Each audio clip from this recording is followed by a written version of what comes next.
Hello everyone, आप सभी का स्वागत है मेरे channel tricky chemistry basics by Suman Negi में। तो आज हम पढ़ने जा रहे हैं उत्तराखंड प्रवक्ता भर्ती 2024 के लिए टीचिंग एप्टीट्यूड का एक इंपॉर्टेंट टॉपिक जिसका नाम है ई गवर्नेंस। ये वीडियो लेंदी होने वाली है क्योंकि ये इससे रिलेटेड सारे कॉन्सेप्ट को क्लियर करेगा, सारे कॉन्सेप्ट को जितने भी क्वेश्चन आपके बनेंगे इससे पूरा कवर करेगा ये वीडियो। मैंने बहुत जगह से इकट्ठा किया इसका मटेरियल। तो वीडियो स्टार्ट करने से पहले आप सभी से रिक्वेस्ट है कि वीडियो को लाइक करें, चैनल को सब्सक्राइब करें और बेल आइकन को दबाना ना भूलें। और प्लीज आपसे रिक्वेस्ट है वीडियो को ज्यादा से ज्यादा शेयर करें और वीडियो कंप्लीट होने के बाद कमेंट जरूर करें ताकि ज्यादा से ज्यादा लोगों तक ये वीडियो पहुंच सके और हम कंटिन्यूटी में वीडियो बना सके। ठीक है, तो वीडियो को स्टार्ट करते हैं। तो देखिएगा ई गवर्नेंस क्या है, जैसा कि आप डायग्राम में भी देख रहे हैं कि ई गवर्नेंस क्या है। ई गवर्नेंस में आपको दिखाई दे रहा है कि इंडिया का मैप बना हुआ है, आपको दिख रहा है। और इसके अलावा इसमें क्या है, इलेक्ट्रॉनिक डिवाइसेस बनी हुई है। ठीक है, तो स्टार्ट करते हैं इसकी मीनिंग से। ई गवर्नेंस, ई शब्द जो है वो इलेक्ट्रॉनिक को डिनोट करता है। ठीक है, इलेक्ट्रॉनिक डिवाइसेस को डिनोट करता है। और गवर्नेंस जो होता है वो गवर्नमेंट शब्द से आया है। ठीक है, गवर्नेंस जो है ऑपरेशन ऑफ गवर्नमेंट, गवर्नमेंट जो भी कार्यों को करती है उसको ही हम बोलते हैं गवर्नेंस। ठीक है, तो हिंदी में हो गया इलेक्ट्रॉनिक शासन का संचालन। शासन का संचालन करना है, गवर्नमेंट हमने चलानी, हमने बहुत सारे काम करने हैं। किसकी हेल्प से? इलेक्ट्रॉनिक्स की मदद से, इलेक्ट्रॉनिक उपकरणों की मदद से, या जो आजकल डिजिटल टेक्निक्स आ गई हैं, वेबसाइट्स आ गई, उनकी मदद से। तो आगे बढ़ते हैं। तो नेक्स्ट है इलेक्ट्रॉनिक गवर्नेंस की डेफिनेशन। Electronic governance is the use of information and communication technologies ICT such as wide area networks, the internet and mobile computing at various level of government and public sector for purpose of enhancing governance. ठीक है, तो ये कह रहा है electronic governance या e governance होता है किसका? गवर्नमेंट या पब्लिक सेक्टर के वेरियस अलग अलग लेवल्स पे, चाहे गवर्नमेंट के लिए कहें या पब्लिक लेवल के पब्लिक सेक्टर के लिए कहें, वहां पर जब हम technology ICT information and communication technology का यूज करते हैं, चाहे वो इंटरनेट का हो, मोबाइल कंप्यूटिंग का हो, नेटवर्क्स का हो, तो उसे हम कहते हैं electronic governance. It involves the use of ICT like internet, mobile computing and wide area networks. ठीक है, इसमें हम क्या करते हैं, सिटीजन्स को प्रोवाइड करते हैं, सर्विसेज हैं, हम बिजनेस मैन के साथ इंटरेक्ट करते हैं, बहुत सारे बिजनेस करते हैं। ठीक है, इसके अलावा इंफॉर्मेशन की एक्सचेंज, जो हमारी गवर्नमेंट एजेंसी है, अलग अलग जैसे डिपार्टमेंट है, उनके साथ इंफॉर्मेशन का एक्सचेंज भी हम ई गवर्नेंस के थ्रू करते हैं। ठीक है, ये आपको समझ में आ गया ई गवर्नेंस क्या है। अगर गवर्नमेंट हमारी जितने भी कार्य हैं, चाहे वो गवर्नमेंट के हों, पब्लिक सेक्टर के हों, ठीक है, कोई भी कार्य में हम इलेक्ट्रॉनिक्स की मदद लेते हैं तो वो क्या कहलाता है? गवर्नमेंट का इलेक्ट्रॉनिक गवर्नेंस। मींस गवर्नमेंट के द्वारा किया गया या कोई भी आप कार्य कर रहे हैं जो गवर्नमेंट कार्य कर रही है उसमें इलेक्ट्रॉनिक सेवाओं की मदद लेना। आज तो आप जानते हैं पहले से सारी चीजें लिखित में होती थी, लेकिन आप छोटी से छोटी चीज, बड़ी से बड़ी चीज, सारी की सारी वेबसाइट एप्लीकेशन के थ्रू हो रही हैं। तो वो पॉसिबल अगर हो पाया है वो ई गवर्नेंस के कारण ही पॉसिबल हो पाया है।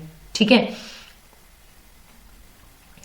तो आप देख सकते हैं, स्टार्ट करते हैं। सबसे पहले ई गवर्नेंस की शुरुआत कहां से हुई थी? तो ई गवर्नेंस की शुरुआत हुई थी, सबसे पहले इसे यूज किया था यूएसए ने। ठीक है, यूनाइटेड स्टेट अमेरिका ने 1969 में।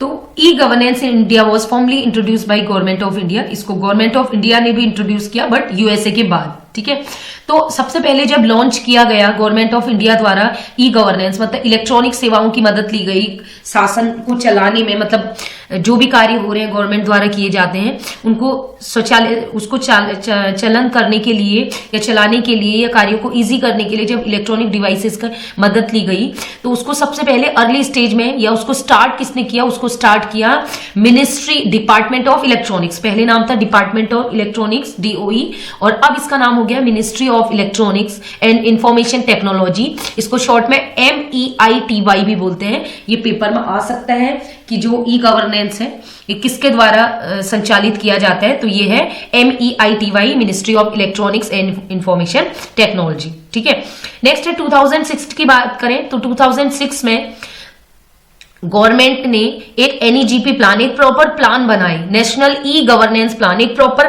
प्लान। देखिए ऐसा नहीं है, देखिए इससे पहले 2006 से पहले भी इसकी शुरुआत हो चुकी थी, लेकिन एक प्रॉपर प्लान हम कौन कौन से डिपार्टमेंट में इलेक्ट्रॉनिक डिवाइसेस की मदद लेंगे, किन चीजों को करने के लिए हम एप्लीकेशंस बनाएंगे, ये एक प्रॉपर प्लान बनाया गया है। National e governance plan, NEGP बोलते हैं इसको, ये लॉन्च किया गया था। और ये भी किसके द्वारा लॉन्च किया गया था? MEITY के द्वारा। ठीक है, तो अगर इसकी बात करें तो इस NEGP प्लान में इन्होंने 27 मिशन मोड प्रोजेक्ट बनाए थे, जिसके टोटल 8 कंपोनेंट थे, और ये लॉन्च किया गया 18 मई 2006। ये डेट याद कर लीजिए, ये डेट अच्छे से याद कर लीजिए कि 18 मई 2006 को NEGP, national e governance plan, government के द्वारा अप्रूव किए गए, जिसमें 27 हमारे मिशन मोड प्रोजेक्ट थे। ठीक है, अब तो ये बढ़ गया, आई थिंक 30-31 के करीब हो गए, उसमें 27 मिशन मोड प्रोजेक्ट थे। इसके अलावा एक और क्रांति थी, 1976 में इन्होंने NIC की स्थापना की। आपको पता है एजुकेशन डिपार्टमेंट में जो UDIS हैं या जो भी हमारे एजुकेशन पोर्टल चलते हैं उनको कंट्रोल करने का काम कौन करता है? NIC। चाहे वो UDIS हो या फिर हमारा प्रबंध पोर्टल हो, PFMS हो, ये सारी की सारी चीजें NIC द्वारा कंट्रोल की जाती है। ठीक है, नेशनल इंफॉर्मेटिक्स सेंटर, नाम याद रखिएगा, नेशनल इंफॉर्मेशन नहीं, इंफॉर्मेटिक्स सेंटर, राष्ट्रीय सूचना विज्ञान केंद्र। इसकी स्थापना का ईयर पूछा जा सकता है। इसके अलावा इंफॉर्मेशन टेक्नोलॉजी एक्ट आया था, मतलब जो सूचना इंफॉर्मेशन टेक्नोलॉजी सूचना प्रौद्योगिकी अधिनियम 2000 में आया था, 9 जून 2000 में आया था। ये डेट याद कर लीजिएगा। ये सारी टेक्नोलॉजी, जहां भी टेक्नोलॉजी की बात आती है वहां पर आप समझ लीजिए ये ई गवर्नेंस है, मतलब गवर्नमेंट को जरूरत पड़ी तो उन्होंने इलेक्ट्रॉनिक उपकरणों का या इलेक्ट्रॉनिक वेबसाइट का यूज करना शुरू किया। अब हम बात करते हैं आगे 2009 में क्या हुआ?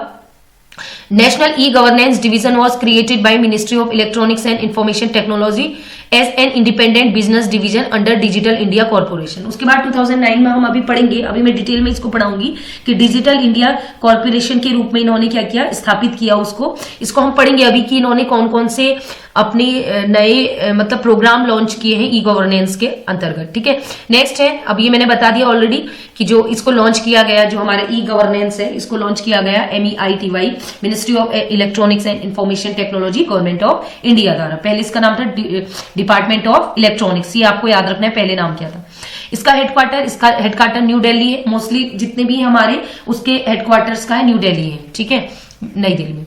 अब इसकी बात करें फेज, अगर ई गवर्नमेंट जो मॉडल बनाया गया, ई गवर्नमेंट गवर्नेंस मॉडल बनाया गया, उसके टोटल कितनी अवस्थाएं हैं, फेज कितनी है? 4। पहला है फेज है प्रेजेंस, उपस्थिति। नेक्स्ट है इंटरेक्शन, संपर्क के लिए। नेक्स्ट है ट्रांजेक्शन, लेन देन के लिए। नेक्स्ट है ट्रांसफॉर्मेशन, परिवर्तन के लिए। आपको पता है प्रेजेंस, उपस्थिति, ठीक है, इंटरेक्शन करने के लिए यूज कर रहे हैं। ई गवर्नेंस मॉडल जो है, जो हम ई गवर्नेंस का यूज कर रहे हो, किस चीज लिए? इंटरेक्शन करने के लिए भी करते हैं ना, आप गूगल मीट का यूज करते हैं, इसके अलावा आप जैसे सोशल मीडिया का यूज करते हैं, ये सब क्या है? ई गवर्नेंस के ही तो है।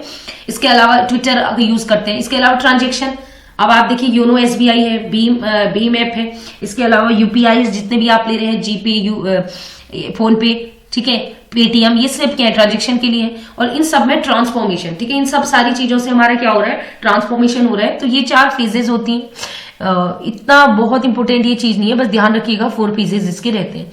अब इंपॉर्टेंट चीज जो आई वो यहां से शुरू होती है की कंपोनेंट ऑफ ई गवर्नेंस। तो ई गवर्नेंस, इसको कभी कभी टाइप भी लिखा जाता है, टाइप्स ऑफ ई गवर्नेंस, और कहीं लिखा गया है कंपोनेंट ऑफ ई गवर्नेंस। तो ई गवर्नेंस का निर्माण किन किन चीजों से हुआ है, या हम कह सकते हैं कितने टाइप के ई गवर्नेंस हो सकते हैं, मतलब जो गवर्नमेंट है वो इलेक्ट्रॉनिक डिवाइसेस या इलेक्ट्रॉनिक्स का यूज किन किन फील्ड में कर सकता है। तो पहला है बच्चों गवर्नमेंट टू सिटीजन, ठीक है,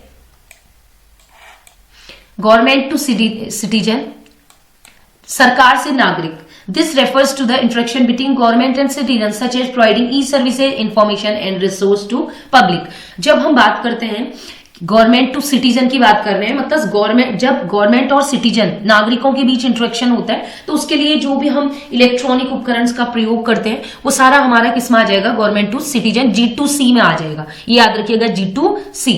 तो इसमें क्या होगा, जैसे सिटीजन को हम कहेंगे ई सर्विसेज, मतलब जब कोई चीजें लिखित ना होगा। अब अगर आधार कार्ड की बात करें, क्या गवर्नमेंट द्वारा बनाई गई है, तो हम ऑनलाइन एप्लीकेशन देते हैं, ऑनलाइन अप्लाई करते हैं और हमें ऑनलाइन ही वह आधार कार्ड हमें मिल जाता है। ठीक है, हम अपना अगर पैन कार्ड की बात करें, या आपको इन्फॉर्मेशन चाहिए कि क्या क्या गवर्नमेंट की नई स्कीमा चल रही हैं, तो आप किसी सेंटर तो जाते नहीं ना पूछते, आप ऑनलाइन चेक करते हैं, आप ऑनलाइन वेबसाइट में जाएंगे और चेक करेंगे। तो बहुत सारे रिसोर्स हैं, ठीक है, या इन्फॉर्मेशन है वो कलेक्ट करनी होती है जब सिटीजन को गवर्नमेंट से, या गवर्नमेंट को भी सिटीजन से लेनी एक प्रकार से डेटा, तो इस टाइप की वो वेबसाइट क्रिएट करते हैं। जैसे कोविड के टाइम पे आपने देखा था गवर्नमेंट में आरोग्य सेतु ऐप वो किया था, तो उसमें हम लोग अपने आप को रजिस्टर कर रहे थे जो सिटीजन्स थे, तो उससे ये भी चेक हो रहा था कि पर डे कितने कोविड पॉजिटिव केस आ रहे हैं, तो ये हमें भी इंफॉर्मेशन मिल रही थी और गवर्नमेंट को भी इंफॉर्मेशन मिल रही थी। ठीक है, तो ये हो गया हमारा G2C। जैसे कि हमारा एग्जाम्पल इसमें आता है ऑनलाइन बिल पेमेंट, हम करते हैं ना, टैक्स पेमेंट करते हैं ऑनलाइन, तो करते हैं, ऑनलाइन पेमेंट होता है हमारे टैक्सेस का। ठीक है, इसके अलावा बिल्स, जैसे मैं आपको बता रही थी कि हमने पानी का बिल भरा है, बिजली का बिल भरा है, तो हर डिपार्टमेंट के अपने क्या है, वेबसाइट है, तो हम वहां हमें सेंटर पे ना जाके, ठीक है, हम डायरेक्ट ऑनलाइन पेमेंट कर देते हैं। ठीक है, इसके अलावा जैसे हमें बर्थ सर्टिफिकेट बनाना हो, डेथ सर्टिफिकेट बनाना हो, मैरिज सर्टिफिकेट बनाना हो, तो इन सब के लिए आजकल सारी चीजें हमारी ऑनलाइन हो गई। ठीक है, तो बहुत सारे पोर्टल हैं जो पब्लिक आसानी से एक्सेस कर सकती है गवर्नमेंट के। इसके अलावा वोटिंग कार्ड आपको बनाने हैं, वोटिंग कार्ड के लिए भी हम ऑनलाइन ही अप्लाई कर सकते हैं, आपको पता है। ठीक है, इसके अलावा ऑनलाइन सर्विस है, पब्लिक ओपिनियन प्लेटफॉर्म, कई बार गवर्नमेंट क्या करती है, या जैसे मैं बता रही हूँ हमें आते हैं ऑनलाइन हमारी ट्रेनिंग्स भी होती हैं। ठीक है, तो उसमें क्या रहता है, अगर पब्लिक के ओपिनियन लेने हैं तो वो कागज वाला सिस्टम गया, ऑनलाइन लिंक भेज दिया जाता है गूगल फॉर्म के थ्रू, सारे काम हो जाते हैं। तो इसमें जैसे कुछ एप्लीकेशन है, देखिए उमंग ऐप है, माई गवर्नमेंट इंडिया, ये गवर्नमेंट का ही है, डिजी लॉकर है हमारी इंफॉर्मेशन को एक जगह पर इकट्ठा करना, आरोग्य सेतु, ये कमर्शियल ऐप है हमारी, जोमेटो, उबर, नेटफ्लिक्स, गूगल पे, है ना, Twitter, Instagram, social media communication app है, एजुकेशनल ऐप है, बाईजूस है, कोर्सेरा है, खान एकेडमी, ये एनसीईआरटी की गवर्नमेंट की, ये देखिए ई पाठशाला है ना, स्वयं है, स्वयं प्रभा है, ये सब चीजें कहीं ना कहीं, फीडबैक, माई फिटनेस, अपनी फिटनेस भी आप चेक कर सकते हैं, केम स्कैनर है, माइक्रोसॉफ्ट ऑफिस है, तो ये कहीं ना कहीं गवर्नमेंट और जो सिटीजन है, सरकार और जनता के बीच कम्युनिकेशन के लिए टूल्स हैं, इलेक्ट्रॉनिक डिवाइसेस हैं। तो नेक्स्ट हम बात करते हैं गवर्नमेंट टू बिजनेस, इसको सेकंड टाइप कहेंगे G2B, सरकार से व्यापार। ठीक है, मतलब जब बिजनेस और गवर्नमेंट के बीच इंटरेक्शन हो रहा है, the component involve interaction between government and business, जब बिजनेस करने वाले बिजनेसेस, ठीक है, और गवर्नमेंट के बीच इंटरेक्शन होता है, तो ये G2B कहलाता है।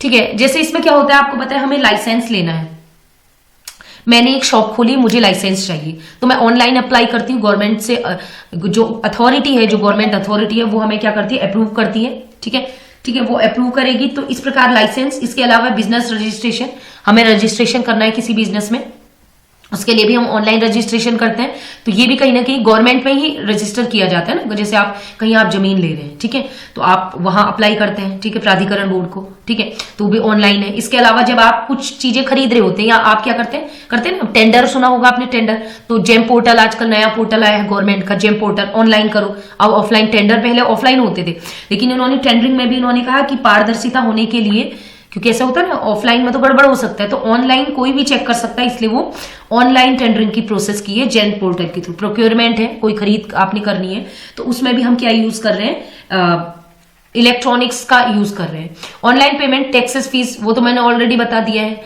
हम टैक्स का भुगतान करते हैं, फीस पेमेंट करनी है कहीं पर, तो उसके थ्रू करते हैं। ठीक है, बिजनेस में भी यूज किया जाएगा, बिजनेस जैसे कोई बिजनेस व्यक्ति है वो भी टैक्स भरेगा, है ना। Regulatory compliance and digital reporting mechanism. ठीक है, तो गवर्नमेंट जो है वो इन बिजनेसेस को रेगुलेट करने का भी काम करता है। ठीक है, और ऑनलाइन माध्यम से हम इनकी रिपोर्टिंग भी कर सकते हैं। तो ये कुछ पोर्टल्स भी दिए हैं, जैसे मैंने जेम पोर्टल बताया आपको, GEM government e market place, GSTN है, ई-वीज पोर्टल है, उद्यम रजिस्ट्रेशन पोर्टल, जो भी हम बिजनेसेस हैं उनको भी यहाँ पर उद्यम रजिस्ट्रेशन पोर्टल में अपना रजिस्ट्रेशन करवाना पड़ता है। आप चेक कर सकते हैं इन पोर्टल्स को।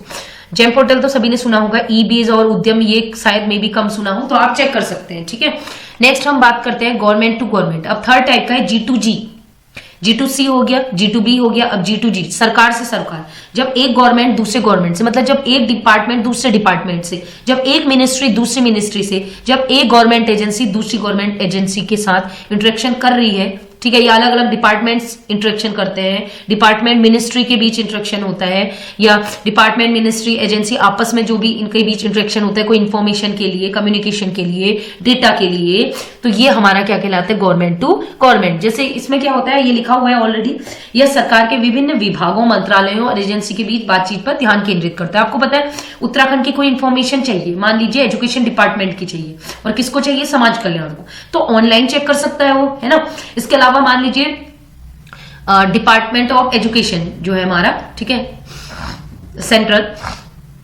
उनको अगर किसी स्टेट की पर्टिकुलर ब्लॉक की डिटेल चाहिए एजुकेशन की, तो ऑनलाइन पोर्टल बने, यूडाइस बने हैं, प्रबंध पोर्टल बने हैं ना, तो जो पोर्टल बने उनके थ्रू ये कम्युनिकेट कर लेता है इजीली, ठीक है।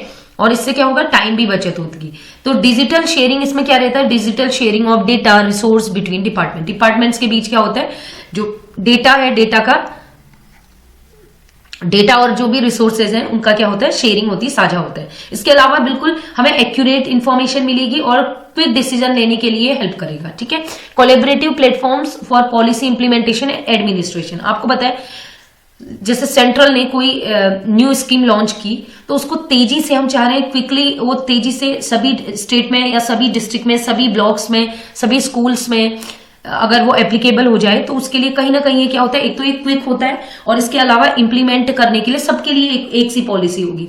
इलेक्ट्रॉनिक्स है तो मेरे कंप्यूटर में भी मुझे वही डेटा दिखाई देगा जो अदर स्टेट, ठीक है, जो झारखंड में दिखाई जाता है, हरियाणा में दिखाई जाता है, दिल्ली में शो हो रहा है, सारे स्टेट्स के लिए सेम एक सा ही रहेगा, ठीक है। तो ये कहीं ना कहीं एडमिनिस्ट्रेशन में भी हेल्प करता है और पॉलिसीज को इंप्लीमेंट करने में भी हेल्प करता है। जैसे वाहन और सारथी ऐप है, ठीक है, वाहन और सारथी ऐप, ये ऐप जो है लाइसेंस बनाने के लिए और वाहन की डिटेल के लिए, ठीक है, हेल्पफुल रहते हैं। नेक्स्ट है स्वान के बारे में बताऊंगी, इंटीग्रेटेड हेल्थ इंफॉर्मेशन प्लेटफॉर्म है, ठीक है। एनआईसी है, निकनेट, ये तो मैंने आपको बताया, एनआईसी जो सभी चीज को कंट्रोल करता है, सारे डिपार्टमेंट्स का ये, ठीक है। इंटीग्रेटेड फाइनेंशियल, आईएफएमएस, ये नया आपने सुना होगा, जो गवर्नमेंट सेक्टर्स है उन सभी की सैलरी हम आईएफएमएस से निकाल सकते हैं। इसके अलावा जो आजकल क्राइम हो रहे हैं, क्राइम और क्रिमिनल ट्रैकिंग का, आप सोचिए कि दिल्ली में कोई क्राइम हुआ, उसको हमें यहीं से सर्च करना है, यहाँ से देखना है कि क्या ये व्यक्ति क्रिमिनल था, तो हम ऑनलाइन इसको चेक कर सकते हैं, ठीक है। तो एक सिस्टम बनाया गया है ये चीजों को ईजी करने के लिए। नेक्स्ट है fourth, government to employ, G2E, ठीक है, G2C हो गया, G2B हो गया, ठीक है। इसके अलावा G2G हो गया थर्ड टाइप, और नेक्स्ट है गवर्नमेंट टू एम्प्लॉय। अब एम्प्लॉयज है, गवर्नमेंट ने क्या रखे, अपने एम्प्लॉयज रखे, कर्मचारी रखे, सरकार से कर्मचारी, तो उनके बीच जब इंटरेक्शन होगा, जब गवर्नमेंट और उसके जो खुद के एम्प्लॉय हैं, सरकारी नौकरी वाले जिसे हम कह सकते हैं, उसके खुद के एम्प्लॉय हैं, उनके बीच जब इंटरेक्शन है, इंफॉर्मेशन है, उनका डेटा उससे रखना है, तो उसको कहते हैं गवर्नमेंट टू एम्प्लॉय। तो नेक्स्ट हम बात करते हैं इसमें, जैसे कि हमारा क्या रहता है, जैसे मैं एक गवर्नमेंट एम्प्लॉय हूं, तो मैं आपको बता रही हूँ ऑनलाइन पेरोल और सैलरी मैनेजमेंट। आपको पता है हमारा एक गवर्नमेंट द्वारा बना हुआ है आईएफएमएस, ठीक है। आईएफएमएस गवर्नमेंट ने ही एक वेबसाइट लॉन्च की आईएफएमएस, इसका एप्लीकेशन भी है। इससे हम अपने हर साल की, हर महीने की कितनी हमारी सैलरी आई है, कितना हमारा एचआरए था, कितना डीए था, कितना एचडीए था, एक एक इन्फॉर्मेशन, कितना बेसिक था, हर महीने की इसमें हम चेक कर सकते हैं। तो पूरा ईयर का भी चेक कर सकते हैं। कोई अगर जैसे पहले से था, कागजों में होता था, वो हो गया, लेकिन इसमें आप कभी भी, कहीं भी, आप किसी भी जगह हो, ऑनलाइन चेक कर सकते हैं, ठीक है।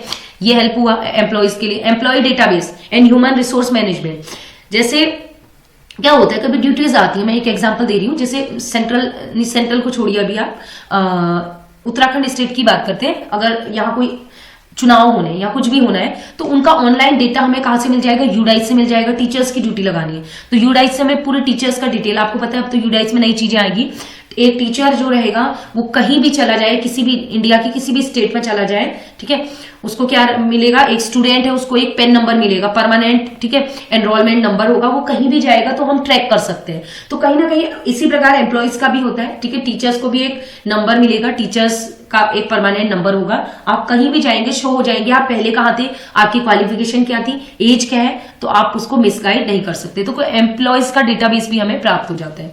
एक डिजिटल प्लेटफॉर्म है, आपको पता है निष्ठा है, ठीक है, हमारी आजकल ट्रेनिंग हो रही है, निष्ठा है, आईसीटी की है, मूक्स की है, तो अलग अलग ट्रेनिंग के लिए भी ये डिजिटल प्लेटफॉर्म है, ट्रेनिंग और डेवलपमेंट के लिए भी। गवर्नमेंट टू गवर्नमेंट ही करा रही ट्रेनिंग, और किसको करा रही है, गवर्नमेंट टू एम्प्लॉयज को करा रही है। तो ये भी क्या है, एक हेल्पफुल रहता है ई गवर्नेंस इसमें।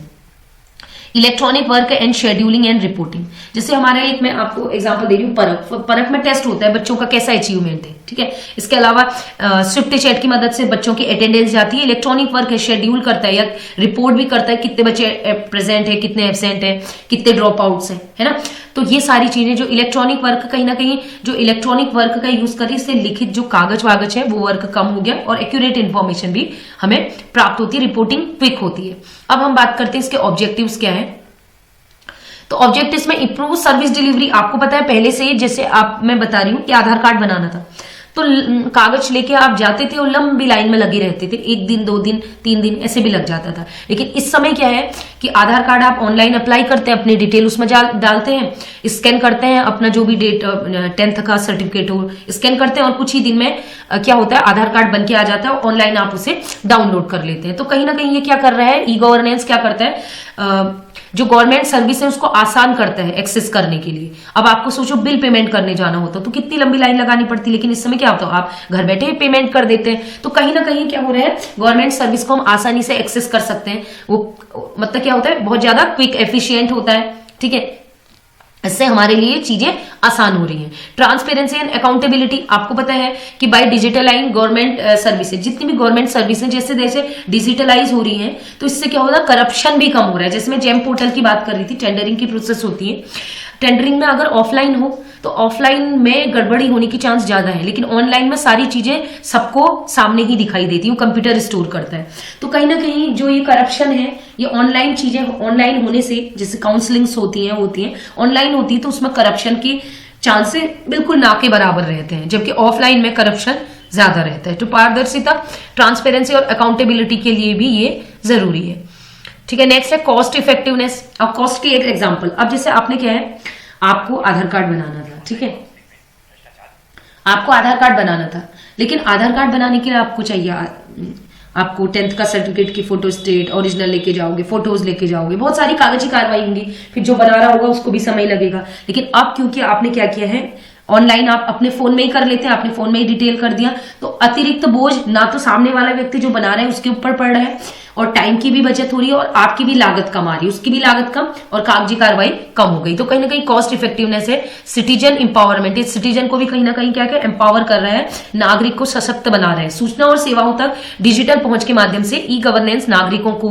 शासन में अधिक सक्रिय रूप से भाग लेने के लिए सशक्त बनाते हैं। नागरिक समस्याएं उठाने, शिकायतें सबमिट करने, प्रतिक्रिया देने, निर्णय लेने संबंधी प्रक्रियाओं में अधिक प्रभावी रूप से भाग लेने में सक्षम होते हैं। आपको पता है कि आजकल सीएम पोर्टल खुला हुआ है, सीएम पोर्टल में आप तुरंत, अगर किसी ने आपके साथ गलत किया, कोई भी डिपार्टमेंट गलत करा, कोई भी व्यक्ति करा, आप तुरंत उसमें कंप्लेंट डालते हैं, और कंप्लेंट डालने के 24 आवर्स में एक्शन भी ले लिया जाता है। मैंने भी एक बार कभी कोई कंप्लेंट डाली थी तो विद इन 24 आवर्स उसका निस्तारण कर दिया गया। तो कहीं ना कहीं इससे क्या हो रहा है, सिटीजन एम्पावरमेंट भी हो रहा है। नेक्स्ट बात करते हैं इनहेंसमेंट एफिशिएंसी। तो ये कहीं ना कहीं गवर्नमेंट का जो संचालन है उसको सुव्यवस्थित कर रहा है ना, मतलब इजी गोइंग कर रहा है गवर्नमेंट के लिए भी, हमारे के लिए भी, और उसकी एफिशिएंसी को, उसकी कार्य क्षमता को बढ़ा रहा है, ठीक है। जैसे पहले था, अगर हम बात करें कोरोना से पहले, उस समय डिजिटल चीजों को कम बढ़ावा मिलता था। कोरोना की वजह से आना जाना बंद हुआ तो ऑनलाइन चीजें हुई, तो उसने कहीं ना कहीं चीजों के और क्विकली चीजें होने लग गई। अब हम बात करते हैं बेनिफिट की। तो ऑलमोस्ट जो भी चीजें पढ़ी हमने वो भी सब इसके बेनिफिट ही थे। अब फिर भी हम देख लेते हैं एक बार। Efficiency and speed. आपको पता है स्पीड बढ़ गई है, जो काम आप लंबी लाइनों में लग के करते थे वो काम आप ऑटोमेटेड मशीन द्वारा घर बैठे ही ऑनलाइन आप कर ले रहे हैं। तो कहीं ना कहीं ये उसकी एफिशिएंसी को बढ़ा रहा है और स्पीड को भी बढ़ा रहे हैं कार्य की, ठीक है। एक्सेस टू सर्विस, आप घर बैठे बैठे कोई भी चीज एक्सेस कर सकते हैं। गवर्नमेंट की कौन कौन सी, जैसे क्या होता था, मान लीजिए अभी जो ये चली है, ठीक है, सोलर पैनल वाले प्लान जो चले, होम स्टे योजना चली है, आपको वहां जाना पड़ता, ठीक है, उद्योग डिपार्टमेंट में जाना पड़ता, लाइन लगानी पड़ती, पूछना पड़ता, कई बार वो लोग बात नहीं भी करते, है ना।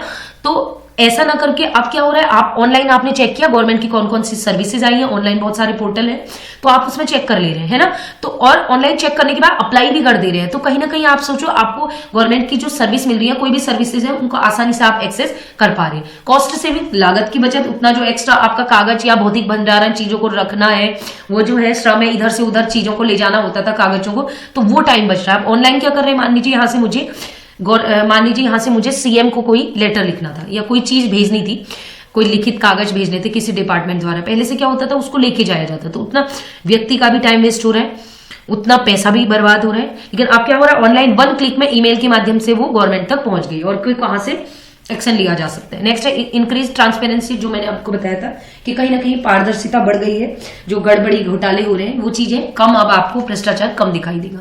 ठीक है, रिड्यूस्ड ह्यूमन एरर, इसमें गलती होने की संभावनाएं बहुत कम रहती है। ऑनलाइन आपको पता है, ऑनलाइन वो करेक्शन कर लेता है। जब भी क्या होता है, हम कागज में कोई चीज जोड़ते हैं, घटाते हैं, जो भी डेटा हम उसको रखते हैं, तो कई बार हम गलतियां करते हैं, लेकिन कंप्यूटर में गलती होने की गुंजाइश बहुत ही कम होती है। जो भी हमारा डेटा रिकॉर्ड होता है उसमें जो मिस्टेक्स होने की संभावनाएं हैं वो बहुत ही कम रहती है। चाहे आप देखो, आप टैक्स जमा करते हो ना, तो ऑनलाइन चेक कर लेते हैं, आपकी सैलरी आती है ट्रेजरी से, वो ऑनलाइन कंप्यूटर लेता है, तो उसमें मिस्टेक हो ही नहीं सकती, बहुत कम, ना के बराबर। ठीक है जी। नेक्स्ट हम बात करते हैं इम्प्रूव्ड गवर्नेंस। तो कहीं ना कहीं गवर्नमेंट के कार्यों को भी आसान बना रहा है, उसकी एफिशिएंसी को बढ़ा रहे हैं, उसकी निर्णय लेने में भी उसका सुधार कर रहे हैं। ठीक है, तो वो गवर्नेंस है उसको इम्प्रूव कर रहे हैं, उसके शासन को बेहतर बना रहे हैं, इम्प्रूव कर रहे हैं। आज से लगभग 20 या 25 साल पहले और आज को आप तुलना कीजिए, आपको खुद रियलाइज होगा कि हम कितने एक्सपर्ट हो चुके हैं। हम घर बैठे सारी गवर्नमेंट की जो भी पॉलिसीज हैं उनको आप घर बैठे एक्सेस कर सकते हो। अब क्या चैलेंजेस हैं, अब कुछ ऐसा नहीं है कि हम इलेक्ट्रॉनिक डिवाइसेस का यूज कर रहे हैं तो ये, या जो भी हमारी गवर्नमेंट द्वारा प्रोवाइड की जाने वाली सर्विस है हमें मिल रही है तो बड़ा हमारे लिए आराम हो रहा है, ऐसा जरूरी नहीं है। कुछ चैलेंजेस भी है, कुछ नुकसान भी है। तो जैसे डिजिटल डिवाइड है, ये कह रहा है डिजिटल बुनियादी ढांचे तक पहुंच में एक अंतर बना हुआ है। विशेष रूप से डिजिटल डिवाइड का मतलब है कि देखिए, जो शहरों में रहने वाले जो लोग हैं और जो रूरल एरियाज में है, अर्बन एरियाज वाला ठीक है, शहरों में रहने वाले ठीक है, वो इंटरनेट को एक्सेस कर सकते हैं, लेकिन वहीं कई जगह ऐसे भी हैं रूरल एरियाज, ग्रामीण एरिया, जहां भी नेटवर्क्स नहीं पहुंच पाए हैं, तो वहां पर उन लोगों के लिए वो चीजें, कंप्यूटर को एक्सेस करना, इंटरनेट को एक्सेस करना पॉसिबल नहीं है। तो वहां तक ये लोग, जो पिछड़े हुए लोग हैं या पिछड़े क्षेत्र हैं, वहां तक ये ई गवर्नेंस की सेवाओं को पहुंचाना बहुत मुश्किल है। तो यही एक प्रकार से डिजिटल डिवाइड भी है कि शहरी क्षेत्रों में, अर्बन एरियाज में हम इसको एक्सेस कर ले रहे हैं डिजिटल चीजों को, लेकिन वहीं जो रूरल एरियाज हैं जहां अभी भी इंटरनेट या कंप्यूटर की फैसिलिटी नहीं है एक्सेस करने की, तो उनके लिए सर्विसेज अभी कोई भी फायदेमंद नहीं है ऑनलाइन। साइबर सिक्योरिटी रिस्क, आपको पता है पहले आप लोग पैसे अपने पास रखते थे, अब क्या है, आप ऑनलाइन पेमेंट हो रहे हैं, जीपे हो रहा है, फोन पे हो रहा है, आपने card, credit card, debit card use करते हैं। आप सुनते हैं ना, आए दिन न्यूज़पेपर में आता है, इसके खाते से इतने रुपए निकाल लिए गए, या इसके एटीएम से इतना पैसा निकाल दिया। आए दिन कॉल आती हैं, ठीक है, फेक कॉल्स आती हैं, आपसे वो मैनिपुलेट करके सारी चीजें पूछ लेते। तो ये चीजें पहले नहीं होती थी। आपने इस चीज को नोटिस किया होगा कि आज से अगर 30-40 साल पहले की बात करें, आप नहीं सुनेंगे जब न्यूज़पेपर होता था तब भी। तो रीजन क्या है, जैसे जैसे ये ई गवर्नेंस बढ़ रहा है, इलेक्ट्रॉनिक डिवाइसेस या ये चीजें बढ़ रही हैं, ठीक है, हमारी लाइफ इजी हो रही है, तो कहीं ना कहीं साइबर सिक्योरिटी रिस्क भी बना हुआ है। ठीक है, और कई बार प्राइवेसी वायलेशन भी होता है। आपने देखा होगा फेसबुक में कई बार गलत चीजें भी हो जाती हैं। नेक्स्ट है, जैसे उसको हैक कर लिया जाता है अकाउंट्स को, या बहुत सारी चीजें होती हैं, आप बेहतर इसको जानते हैं। इंफ्रास्ट्रक्चर डेवलपमेंट, कई बार क्या होता है ना, जैसे इंटरनेट है, ठीक है, डेटा सेंटर है या प्लेटफॉर्म्स है, कई बार इंटरनेट की स्पीड भी बहुत ज्यादा नहीं रहती, या फिर क्या होता है जब हम उसकी कहीं पर लगा रहे हैं तो उसके कॉस्ट बहुत ज्यादा आती है। कोई डेटा सेंटर हम डेवलप कर रहे हैं या कोई भी टेक्नोलॉजी इस्टेब्लिश कहीं पर कर रहे हैं, तो उसकी जो हम इस्टेब्लिशमेंट कर रहे हैं, सेट कर रहे हैं, उसमें बहुत ज्यादा हमारा खर्चा आ जाता है, बहुत ज्यादा इन्वेस्टमेंट हो जाता है। तो ये भी कहीं ना कहीं इंफ्रास्ट्रक्चर डेवलपमेंट में भी कहीं ना कहीं ये रहता है कि स्टार्टिंग में बहुत ज्यादा हमें इन्वेस्टमेंट करना पड़ता है। तो ये भी एक वो है, रेजिस्टेंस टू चेंज। कई बार क्या होता है, जो कर्मचारी है, नागरिक है, डिजिटल प्रक्रियाओं का विरोध भी करते हैं जो उनको पसंद नहीं आती। ठीक है, कि मतलब कई बार आपने देखा होगा लोग कहते नहीं, हम इसको नहीं मानेंगे, ठीक है, ये आपने इलेक्ट्रॉनिक कर दिया। जैसे काउंसलिंग की बात करते हैं, कई बार बच्चे कहते हैं हम ऑनलाइन काउंसलिंग को नहीं मानेंगे, हम ऑफलाइन ही काउंसलिंग करनी है। तो उनको रहता है कि क्या पता कोई गड़बड़ हो जाए ऑनलाइन में भी, है ना। तो रेजिस्टेंस टू चेंज, कई बार जो कर्मचारी हैं या नागरिक हैं वो, या बच्चे हैं, उनको डिजिटल प्रक्रियाओं में चेंज जो है उसको क्या करते हैं, विरोध करते हैं। जैसे मैं काउंसलिंग का एग्जाम्पल ही दिया कि टीचर्स भी विरोध कर रहे थे कि ऑनलाइन ना हो, ऑफलाइन, वो ऑफलाइन को ज्यादा सही समझते हैं। ठीक है, लीगल और रेगुलेटरी फ्रेमवर्क, ठीक है। देखिए, अगर हम बात करें डेटा का सुरक्षा करना है, पहचान सत्यापन करनी है, कई बार इसमें गलत भी चीजें हो जाती हैं। आपको लग रहा है ऑनलाइन बिल्कुल एक्यूरेसी है, तो ऐसा नहीं है। कई बार गोपनीयता का हनन भी होता है। सारी चीजें ऑनलाइन हो रही है, सब कुछ हो रही है, तो कई बार क्या रहता है, गोपनीयता किसी की भी गोपनीयता सुरक्षित नहीं रहती, उसमें पारदर्शिता भी नहीं हो पाती। ठीक है, तो ये कह रहा लीगल और रेगुलेटरी फ्रेमवर्क की जरूर आवश्यकता होती है, इसको कानूनी और नियामक ढांचे की जरूरत है इलेक्ट्रॉनिक्स का यूज करने के लिए। नेक्स्ट है डिजिटल इंडिया। ठीक है, एक गवर्नमेंट द्वारा ई गवर्नेंस का एक एग्जाम्पल है। डिजिटल इंडिया का लोगो आप देख रहे हैं। ठीक है, इसकी थीम है पावर टू एम्पावर। ठीक है, इसका ऑब्जेक्टिव क्या है डिजिटल इंडिया बनाने का? डिजिटल इंडिया भारत सरकार की एक प्रमुख पहल है। इसका उद्देश्य क्या है कि जो सोसाइटी है, ठीक है, और जो नॉलेज है उसको डिजिटलाइज करना। ठीक है, ये लिखा हुआ है कि transforming India into digitally empowered society and knowledge economy. ठीक है, तो उसको डिजिटलाइज करना पूरे इंडिया को, चाहे सोसाइटी हो, नॉलेज हो, तो ये इसका उद्देश्य है। ये स्टेब्लिश हुआ था 1 जुलाई 2015 को और इसकी थीम है पावर टू एम्पावर। ये याद रखिएगा, अभी कुछ टाइम पहले मोदी जी ने इसको टेकेड नाम दिया, ये भी याद रखिएगा, टेकेड। ठीक है, कुछ टाइम पहले नरेंद्र मोदी जी द्वारा डिजिटल इंडिया को एक नाम दिया गया है, इसे कहते हैं टेक एड। तो वो अभी जब इसे लगभग 10 ईयर्स अब पूरे हो जाएंगे 1 जुलाई 2015 से 25 में, तो अभी कुछ टाइम पहले की बात है, 2022 की बात है। तो इन्होंने इस डिकेड को, जो ये 10 साल अब पूरे होंगे 2025 में, तो नरेंद्र मोदी जी ने इसको एक नाम दिया। जो ये स्टार्टअप है, जो हमारा डिजिटल इंडिया स्टार्टअप है, इसको एक नाम दिया टेक एड। ठीक है, technology decade, techade, technology का डिकेड 10 ईयर्स। ठीक है, तो इसके कुछ टूल्स हैं डिजिटल इंडिया के, वो मैं आपको बता देती हूँ। जैसे कि ये है डिजी लॉकर, माई गवर्नमेंट, स्वयं प्रभा, प्रधानमंत्री ग्रामीण डिजिटल साक्षरता अभियान, PMG दिशा, उमंग है, नेशनल स्कॉलरशिप पोर्टल, कोविन, ई पाठशाला, Paytm GP, CSC, Aarogya Setu, PM किसान, जेम ट्रिनिटी मतलब जनधन, आधार और मोबाइल, इन तीनों को बोला जाता है जेम ट्रिनिटी, याद रखिएगा। ठीक है, तो ये टूल्स हैं, आप देख सकते हैं, ये मैंने शो किए हुए हैं। जेम ट्रिनिटी में ये जनधन है, कितने जनधन अकाउंट खोले गए, आधार, कितने आधार, टोटल कितने लोगों के आधार नंबर जनरेट किए हैं, और मोबाइल मतलब 120 मोबाइल फोन्स, ठीक है, इतने परचेस किए जा रहे हैं। ठीक है, जेम ट्रिनिटी है। अब डिजिटल इंडिया के टोटल 9 पिलर्स हैं, ये आपसे पूछे जाते हैं। जैसे कि एक है ब्रॉडबैंड हाईवे, पब्लिक इंटरनेट है, ठीक है, information for everyone, early harvest, universal access, IT for jobs, e क्रांति, ई गवर्नेंस, इलेक्ट्रॉनिक्स। ये 9 पिलर हैं डिजिटल इंडिया के, ये शो किया हुआ है, इसमें थोड़ा सा मैंने डिटेल भी दिया है। ब्रॉडबैंड हाईवे, ठीक है, aiming to improving internet penetration through creation of high speed broadband infrastructure including national optical fiber network। ठीक है, national optical fibre network NOFN की मदद से इन्होंने क्या किया है, रूरल और जो रिमोट एरियाज हैं उनमें क्या किया है, उनके एक्सेस को, इंटरनेट एक्सेस को बढ़ावा देने की भी एक शामिल है। मतलब एक पिलर है कि इसको पूरा करना है, ब्रॉडबैंड हाईवेज लगाने हैं, ब्रॉडबैंड लगाने सब जगह, ताकि इंटरनेट क्या है सभी रूरल एरिया और रिमोट एरिया में भी एक्सेस हो सके। ठीक है, कनेक्टिविटी आ सके। नेक्स्ट है universal access to mobile connectivity. वही है कि दूरस्थ गांव, जो इंडिया के सभी कोने कोने के या दूरस्थ गांव हैं, रिमोट एरियाज हैं, वहां पर मोबाइल कनेक्टिविटी को पहुंचाना। नेक्स्ट है पब्लिक इंटरनेट एक्सेस प्रोग्राम। ठीक है, ये कह रहा है जितने भी जैसे डाकघर हैं, ठीक है, इसके अलावा पब्लिक स्पेस जैसे कि पोस्ट ऑफिस है, लाइब्रेरी है, और जो भी और गवर्नमेंट मतलब एक ये समझिए कि पब्लिक से रिलेटेड जो भी एरियाज हैं वहां तक इंटरनेट के एक्सेस पहुंचाना। ठीक है, e governance, reforming government through technology. ठीक है, ई गवर्नेंस भी एक टॉपिक है, मतलब गवर्नमेंट जो हमारे सेक्टर्स हैं, ठीक है, और गवर्नमेंट सर्विसेज हैं, उनको टेक्नोलॉजी से जोड़ना, इसलिए एक पिलर इसका ई गवर्नेंस भी है। मतलब इसके माध्यम से क्या करेंगे, जो गवर्नमेंट ऑनलाइन प्लेटफॉर्म होंगे गवर्नमेंट के, उनमें भी ये क्या करेंगे, ऑनलाइन प्लेटफॉर्म से उसको जोड़ देंगे गवर्नमेंट सर्विसेज को, ताकि क्या है एक ट्रांसपेरेंसी रहे, ठीक है, अकाउंटेबिलिटी रहे, और डिजिटली क्या हो, एक्टिव रहे गवर्नमेंट भी, और जितने भी पब्लिक है उनके लिए इजी हो जाए एक्सेस करना। जैसे ई डिस्ट्रिक्ट है, ई ऑफिस है, ई क्रांति, इसके बारे में भी मैं आपको आगे बताऊंगी कि ये कब लॉन्च किए गए। नेक्स्ट है ई क्रांति, ये भी एक पिलर है, ई क्रांति भी एक पिलर है डिजिटल इंडिया का। इसका फुल फॉर्म है electronic delivery of service, sorry, e क्रांति जो है वो इलेक्ट्रॉनिक्स के लिए कह रहा है, क्रांति आप समझ रहे हैं, क्रांति। ठीक है, तो ये क्या है, सर्विसेज को कितनी आसानी से आप डिलीवर कर रहे हैं, ठीक है, सिटीजन के लिए, जनता के लिए, तो वही है। ये देखिए, कहीं आप देखेंगे जैसे ई गवर्नेंस है, ई क्रांति, सब आपस में लिंक्ड है।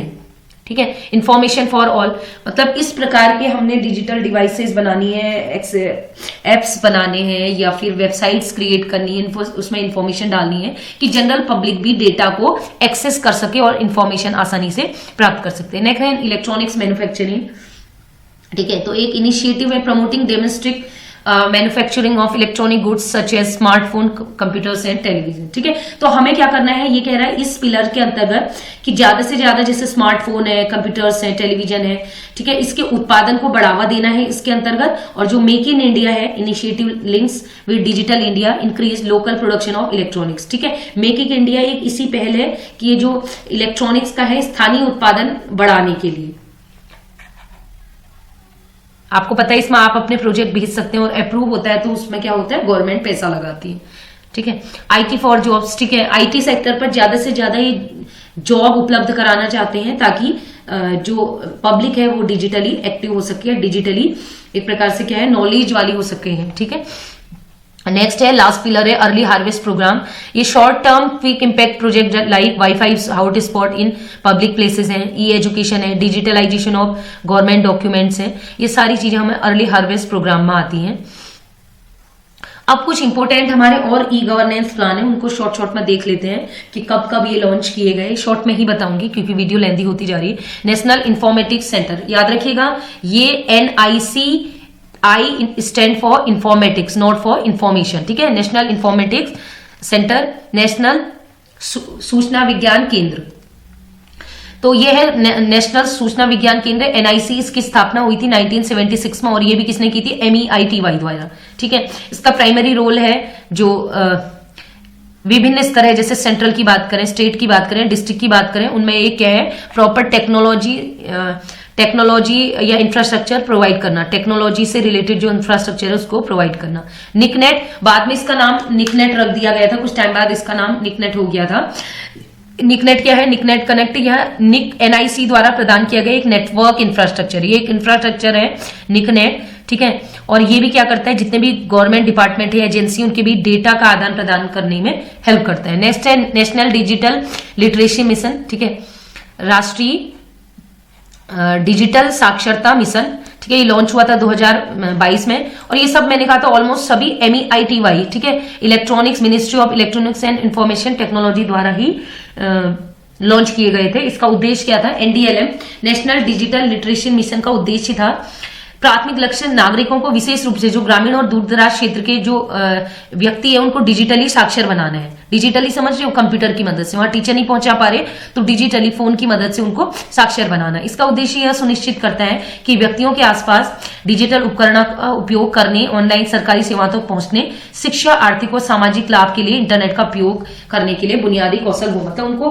वो फोन चलाना आए, इंटरनेट यूज करना आए, ताकि वो जो भी ऑनलाइन सरकारी सेवाएं हैं वहां तक वो पहुंच सके, शिक्षा तक पहुंच सके, जो आर्थिक सामाजिक लाभ है वो हेल्प उनको मिल सके।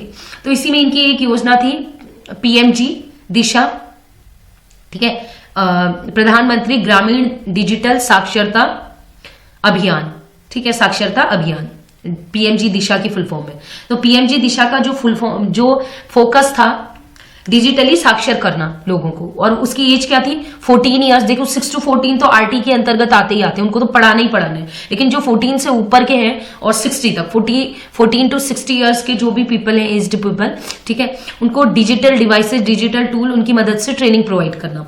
तो PMG दिशा की बात करते हैं। इसके बाद एक नया प्रोग्राम लॉन्च हुआ है बच्चों अभी, the new India literacy program, ठीक है, the new India literacy program. इसको शॉर्ट में बोलते हैं NILP, इसको याद रखिएगा, इंपोर्टेंट है, नई चीज है, ठीक है। The new India literacy program एक 5 ईयर्स का प्लान है, जिनका काम है जो एडल्ट है उनको लिटरेट करना, ठीक है, वयस्कों को साक्षर करना।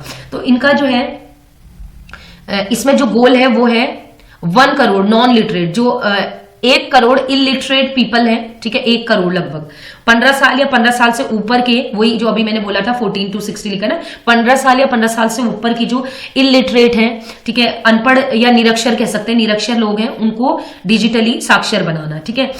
अवधि, इसका प्रोग्राम जो है 2022-23 में लॉन्च किया गया था, 22-23 से 24-25, 25-26, 26-27, तो 5 साल के लिए लॉन्च किया गया है, ठीक है, 5 साल के लिए टारगेट इन्होंने दिया है, 5 साल का ठीक है। तो पर ईयर होता है, इसके टेस्ट भी होते हैं, पहले पढ़ाया जाता है उसके बाद टेस्ट होता है। और अभी कुछ टाइम पहले उनको दिल्ली भी लेके गए हुए थे इंटरेक्शन के लिए, ठीक है, जो एज्ड लोग हैं। नेक्स्ट है focus, the program focus on functional literacy. इनका मेन जो उद्देश्य है, फोकस है, वो है क्रिटिकल लाइफ स्किल है, लाइफ लॉन्ग लर्निंग है, कि वो सीखते रहे आजीवन, लिटरेट हो जाए।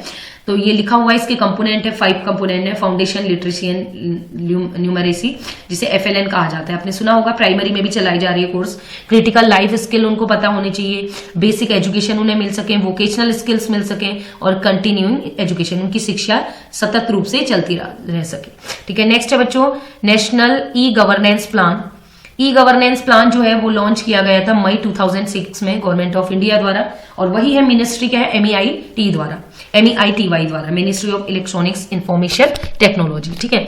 तो इसका उद्देश्य जो था, नागरिकों को ICT के माध्यम से, एक तो ICT के माध्यम से जो गवर्नमेंट सर्विसेज है उनको आसानी से एक्सेसिबल बनाना और चीजों को ट्रांसपेरेंट बनाना, इसका उद्देश्य था, ठीक है।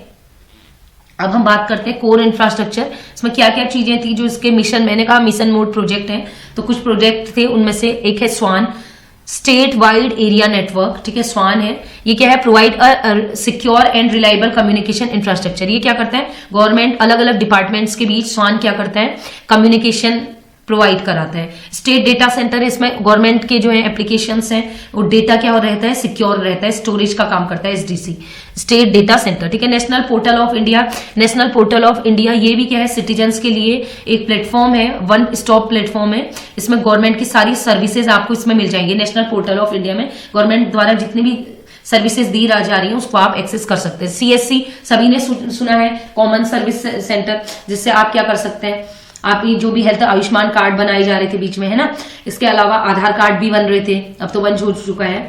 तो ये रिमोट एरिया सभी जगह के लिए था कि जो लोग शहरों तक नहीं आ पा रहे तो गांव में भी CSC सेंटर खुले थे, कॉमन सर्विस सेंटर। तो इसकी मदद से जो इलिटरेट लोग थे या जो इंटरनेट तक नहीं पहुंच पा रहे थे, उनकी मदद से जो भी सुविधाएं गवर्नमेंट से मिल रही थी वो ये CSC सेंटर प्रोवाइड करा रही थी, ठीक है। कुछ मिशन मोड प्रोजेक्ट है NEGP के अंतर, पूरा नहीं बता रही हूँ अभी। जैसे E-डिस्ट्रिक्ट है, E-डिस्ट्रिक्ट में आप क्या कर सकते हैं, जैसे पेंशन है, बहुत सारे सर्टिफिकेट हैं, जो प्रोग्राम गवर्नमेंट द्वारा कराए जा रहे हैं उस डिस्ट्रिक्ट द्वारा, तो ये हमारी वो वेबसाइट्स हैं।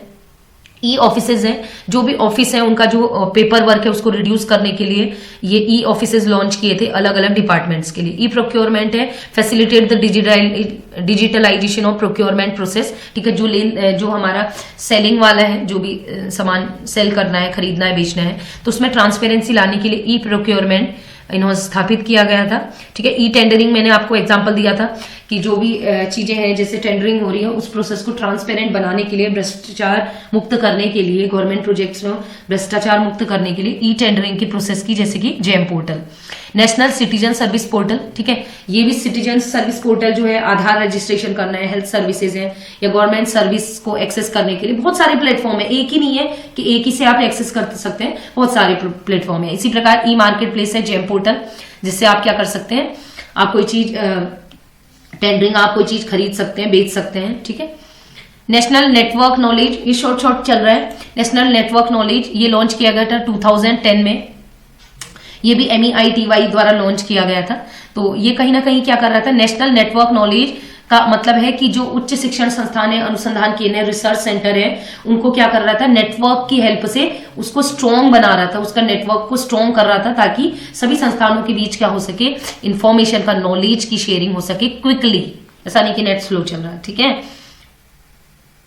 ये भी NIC द्वारा कंट्रोल किया जाता है, ये वाला, ठीक है। नेशनल नॉलेज नेटवर्क NKN ये किसके द्वारा कंट्रोल किया जाता है, NIC के द्वारा। और ये NIC किसके अंतर्गत आता है, सेंट्रल की है NIC, ये है MEITY के अंतर्गत आता है। नेक्स्ट है common service centre. Common service centre सभी को पता है, सितंबर 2006 में लॉन्च किया गया था, ठीक है। ये भी NEGP जो ministry of electronics and information technology का प्लान था NEGP, इसके अंतर्गत मिशन मोड प्रोजेक्ट बनाया गया, उसका एक मिशन मोड प्रोजेक्ट है कॉमन सर्विस सेंटर, ठीक है। इसका उद्देश्य वही था कि जो दूर दराज, रिमोट एरियाज, रूरल एरियाज हैं, उनको डिजिटली गवर्नमेंट जो सर्विसेज हैं या डिजिटली उनको साक्षर बनाना, जो भी सेवाएं चल रही हैं उनसे अवगत कराना, आयुष्मान, चाहे वो आयुष्मान भारत हो, आयुष्मान कार्ड बनाना हो, ठीक है।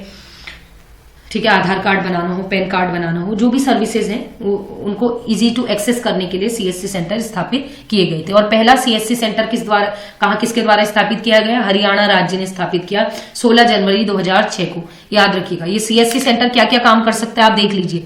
सीएससी सेंटर हर एक काम कर सकता है। ये थी पीएमजे, ठीक है, प्रधानमंत्री जन आरोग्य केंद्र स्थापित हुए थे, देखा, जहां सस्ती दवाइयां भी मिलती हैं, आरोग्य केंद्र स्थापित हुए, स्कॉलरशिप मिलती है। हरियाणा मजदूर पंजीकरण रिचार्ज है, पीएमजी दिशा, ये तो मैंने आपको बताया था, वोटर आर्ट, ठीक है, वोटर कार्ड बनाने थे आपने, फसल बीमा है, किसान credit card, gas booking, railway ticket, ये सारी चीजें, फास्टैग, आधार कार्ड, ठीक है, बैंकिंग फैसिलिटी है, ये सब सीएससी सेंटर द्वारा किया गया। नेक्स्ट है बच्चों भारत नेट प्रोजेक्ट। ये ध्यान रखिएगा, भारत नेट प्रोजेक्ट एक स्कीम है गवर्नमेंट की, ये लॉन्च की गई थी 25 अक्टूबर 2011 को। और ठीक है,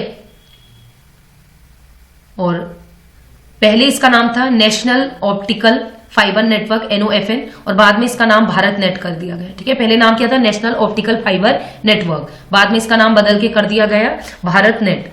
इसका उद्देश्य क्या था, ऑब्जेक्टिव क्या था कि to provide affordable high speed internet connectivity to rural area. पहला काम तो वही है कि जो रूरल एरियाज हैं उनको क्या करना है, एक हाई स्पीड इंटर कनेक्टिविटी प्रदान करनी, क्योंकि वहां नेट नहीं चलता है तो उनकी कनेक्टिविटी को बढ़ाना है। दूसरा, उनको अवेलेबिलिटी करवानी है, डिजिटल सर्विस जैसे कि ई गवर्नेंस है, टेलीमेडिसिन है, ई एजुकेशन है, ई कॉमर्स है, इनको प्रोवाइड करना। ठीक है, इंप्लीमेंटेड बाई, वो ऑलरेडी मैंने बताया था, project is being implemented by. इस प्रोजेक्ट को जो भारत नेट है, नेटवर्क है, इसको इंप्लीमेंट, देखिए कहां से फंड कौन प्रोवाइड करता है, या निर्मित या किसकी सोच थी, MEITY की, लेकिन इसको इंप्लीमेंट किसने किया, किसके द्वारा करवाया गया? BSNL, जो अभी बंद हो चुका है लगभग, समझिए कि भारत संचार निगम लिमिटेड। याद है आपको BSNL के नेटवर्क लगाए गए थे अलग अलग जगह, तो यही था कि दूरस्थ एरियाज को, रिमोट एरियाज को, ठीक है, नेटवर्क से जोड़ना और हाई जो कनेक्टिविटी है उसको बढ़ाना।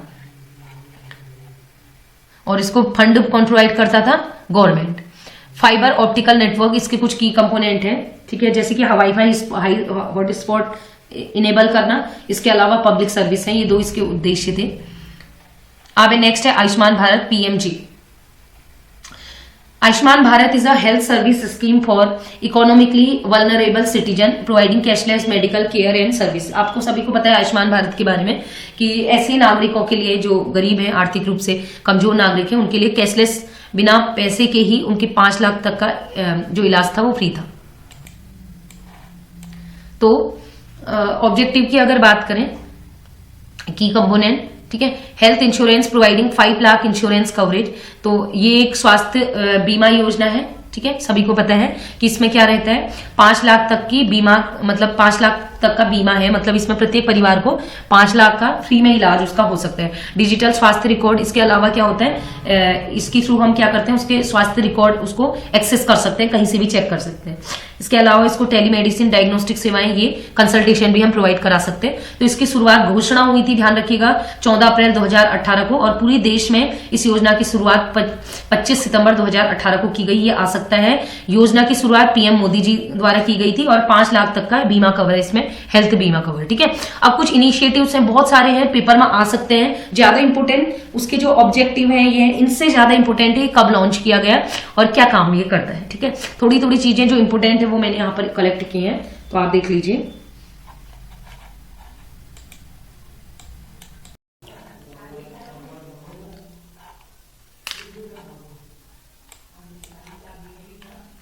अब हम देखेंगे कुछ initiative of government of India program. ठीक है, गवर्नमेंट ऑफ इंडिया के कुछ प्रोग्राम्स हैं ई गवर्नेंस के फील्ड में। तो पहला है डिजिटल इंडिया, आपको पता ही है सभी को, डिजिटल इंडिया ये लॉन्च किया गया था 1 जुलाई 2015 को। इसका उद्देश्य था digitally empowered society and knowledge. ये मैं ऑलरेडी बता चुकी हूँ, मुझे नहीं लगता है दोबारा बताना चाहिए। ठीक है, और हिंदी में भी लिखा हुआ है, मैंने इसीलिए बाइलिंगुअल किया है ताकि आप लोगों को आसानी हो। ठीक है, वीडियो काफी लेंथी हो जाती है, मेन जो इंपॉर्टेंट चीज है वो मैं आपको बताऊंगी। ठीक है, नेक्स्ट है एम गवर्नेंस। ठीक है, इसको कहते हैं मोबाइल गवर्नेंस। ये लॉन्च किया गया था 2012 को, जिसकी डेट मिल पाई, मैंने डेट भी डाली है, जिसका केवल ईयर मिला था, केवल ईयर ही डाला हुआ है। ठीक है, एम गवर्नेंस जो है जब ये मोबाइल की बात कर रहे हैं तो इसका मतलब है कि सिटीजन्स में जो जितने भी लोग हैं, जो नागरिक हैं, सिटीजन्स हैं, उनमें क्या है, मोबाइल के माध्यम से जो है मोबाइल प्रोवाइड कराना है, मोबाइल के माध्यम से जो सर्विसेज है गवर्नमेंट के द्वारा वो पहुंचाना इनका उद्देश्य रहेगा। ठीक है। नेक्स्ट है नेशनल ई गवर्नेंस प्लान। ये तो ऑलरेडी बताया है, 2006 में लॉन्च किया गया, किसके द्वारा, MEITY द्वारा। यही है NEGP के अंतर्गत बहुत सारे मिशन मोड प्रोजेक्ट हैं, जो कि एक तो इंटरनेट एक्सेस की बात करता है, सर्विसेज प्रोवाइड करने की बात करता है, एफिशिएंसी बढ़ाने की बात करता है, ट्रांसपेरेंसी की बात करता है ना। ई डिस्ट्रिक्ट प्रोजेक्ट्स 2008 में लॉन्च किया गया था और इसका काम था कोई डिस्ट्रिक्ट लेवल पे जो भी हमारी सर्विसेज है, गवर्नमेंट की सर्विसेज है, उस डिस्ट्रिक्ट को प्रोवाइड करना और ट्रांसपेरेंसी रखना, उस डिस्ट्रिक्ट की संपूर्ण नॉलेज उस प्रोजेक्ट में थी। ठीक है। नेक्स्ट है आधार प्रोजेक्ट। आधार प्रोजेक्ट 2009 में लॉन्च किया गया। इसके थ्रू कि पूरे ऑल इंडिया में जो रेजिडेंट है, इंडिया के रेजिडेंशियल लोग हैं, उनको एक यूनिक आइडेंटिफिकेशन नंबर दिया गया था, जिसे UDID कार्ड बना था। ठीक है, आधार कार्ड जिसे आप कहते हैं, कि आप कहीं से भी उसे एक्सेस कर सकते हैं। और भारत नेट प्रोजेक्ट मैंने आपको बताया था। ठीक है, 2011 में लॉन्च किया गया था और इसका मुख्य उद्देश्य था जो गांव हैं, ठीक है, रूरल एरियाज है, रिमोट एरियाज है, वहां जो इंटरनेट कनेक्टिविटी है उसको बढ़ावा देना और ताकि गवर्नमेंट सर्विसेज को आसानी से एक्सेस किया जा सकता है। नेक्स्ट है ई ऑफिस प्रोजेक्ट 2010 में। जितने भी हमारे गवर्नमेंट डिपार्टमेंट हैं, जितने भी डिपार्टमेंट है या पब्लिक सेक्टर है, उनके बीच जब कोलेबोरेशन होता है, गवर्नमेंट से गवर्नमेंट के बीच, G2G के बीच, एक डिपार्टमेंट से दूसरे डिपार्टमेंट के बीच क्या होता है, जब इंफॉर्मेशन या डेटा का आदान प्रदान होता है, तो उसके लिए ई ऑफिसेज प्रोजेक्ट लॉन्च किया गया था। नेक्स्ट है नेशनल पोर्टल ऑफ इंडिया। 2005 में लॉन्च किया गया था और ये प्रोवाइड कराता था सिंगल विंडो, एक ऐसी window, national portal of India, जिसमें जितनी भी गवर्नमेंट की सर्विस है, वो चाहे हेल्थ से रिलेटेड हो, एजुकेशन से रिलेटेड हो, इसके अलावा प्रशासनिक कार्यों से रिलेटेड हो, हर फील्ड से रिलेटेड जो सर्विसेज है गवर्नमेंट की, उसको सिंगल विंडो में national portal of India show करता है। ठीक है।